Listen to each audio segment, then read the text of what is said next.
Welcome to the Deep Dive. We dig through the sources so you don't have to. Today, we're tackling something really common. Those moments, those high-pressure times when you need to speak. You know the feeling, right? Heart pounds, mind goes fuzzy, maybe your mouth feels dry, even for simple stuff. And our sources show this isn't just about, say, learning English. It's deeper. It affects pretty much everyone. Oh, absolutely. It's a very common anxiety. And what's really empowering, what comes through in the research we looked at, isn't this idea of, perfect English or perfect speaking. It's more about finding a calm mind and a strong voice. That's what we're exploring today, how to get there. Right. So that's our mission for this deep dive. Finding those practical tools, maybe mindset shifts, things that can turn those really tough moments into, well, maybe opportunities to connect, perhaps, make an impact. And if this sounds like you, that feeling, you're definitely not the only one. Yeah. Okay, so let's dig in. Why? Why do we panic like that? In the meeting, an interview, even just meeting strangers sometimes. What's going on? Well, it's fascinating, actually. The sources point to a neurological reason. Basically, your brain reads these social situations as danger. Seriously, it can struggle to tell the difference between, public speaking and, an actual tiger. So it triggers that old response, fight, flight, or freeze. Ah, okay. So that's why you get the shaky voice. Or forget words you definitely know. Exactly. That's the physical manifestation. But here's the really hopeful part from the sources. Your brain can be retrained. You can teach it to feel safe in those moments. Retrained. Okay, that's good news. So if the brain thinks we're in danger, how do we, tell it we're not? Where do we start? Does it begin with the body? Yes, the body seems to be a really fast route in, and the sources highlight one technique again and again. It's called the 4-7-8 breath. Super simple. Breathe in for 4 seconds, you hold it for 7, and then breathe out slowly for 8 seconds. Okay, 4, 7, 8.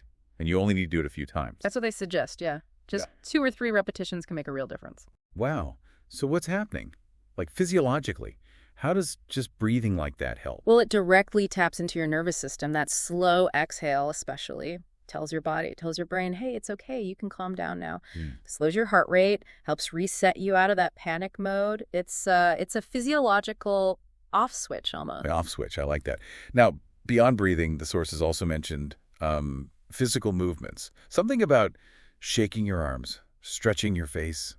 That sounds a bit unusual before a big meeting. It might feel a little odd, yeah. But the idea is to release physical tension. You know how nerves can make you feel tight, rigid, shaking your arms, rolling your shoulders, even making some, gentle face stretches. It helps you feel lighter. It gets that nervous energy moving, gets it out of the way. Right, so it doesn't get stuck and come out as a shaky voice or fidgeting. Exactly. You feel more fluid, more present, less kind of locked up by the nerves. Okay, so calming the body is step one.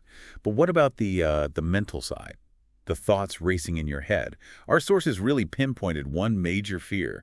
I'll make a mistake. I'll sound stupid. That seems huge for people. It is huge. It's a really common, powerful fear. But what's great is how the sources sort of flip that. They suggest reframing mistakes or even having an accent not as some kind of failure, but actually as signs of courage. Think about it every time you speak up, especially when it feels hard. That takes guts. That's bravery right there. Signs of courage. I like that framing. Yeah. So instead of that loop of, what if I mess up? The sources suggest asking a different question. Exactly. Shift the focus. Instead of, what if I fail? Try asking yourself, what if I connect with someone? Or even, what if something I say actually helps or inspires someone? That does feel different. Shifting from fear of failure to potential for connection. It's a really powerful shift. Yeah, it changes how your brain frames the whole experience. Moving away from threat towards, opportunity. It changes that internal story you're telling yourself. Okay, let's make this concrete. The sources shared a really compelling story about someone named Miguel from Mexico. He had his first huge presentation in English. A really big deal for his career, practiced like crazy. But then 5 minutes before, total panic. He literally felt like running away. Yes, I remember that example. And that's right when he recalled the techniques he'd been learning. He focused on 3 things. Breathe. Smile. Speak to one person, not the whole crowd. Okay, so how did he do that in the moment? Well, he picked out one friendly face, a colleague he knew in the audience. He took that slow 4-7-8 breath we talked about. He allowed himself a small smile, which also sends calming signals, by the way. And then he just started. He spoke directly to that one person sharing his message. It wasn't about being perfect. It was about making that connection, telling his story. And the result, how did it go? Apparently, his delivery was, well, clear. It was calm. Maybe not flawless English, but authentic, engaging. And the really amazing part, he got promoted a couple of months later. Exactly. It really underscores that point. The message, the connection, the courage, that mattered way more than any small errors. Okay, so pulling this all together, for someone listening right now, what are the key takeaways, the tools they can use, like today? I think it boils down to three main things from the sources. First, that breathing, specifically the 4-7-8. Use it right before or even during if you need to reset. Okay, breathing, got it. Number 2. Second, that mindset shift. Actively reframe the feeling. Notice the nerves, but instead of I'm nervous, try telling yourself, okay, I feel energy, I'm excited to connect. Or focus on the what if I connect question. Right, change the internal label from nervous to excited or ready. Okay, and third? Third, practice. But practice in safe spaces first. Record yourself on your phone, talk to a trusted friend, even just speak your points out loud in front of a mirror. Build that familiarity. So breathing, reframing, and safe practice. Yeah.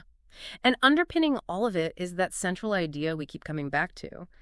Your message truly matters more than your mistakes. Let that sink in. So to quickly recap then, we saw the importance of calming the body breath, movement, then the power of shifting your thoughts from fear to focusing on connection. And finally, knowing that practice, starting small, builds that confidence over time.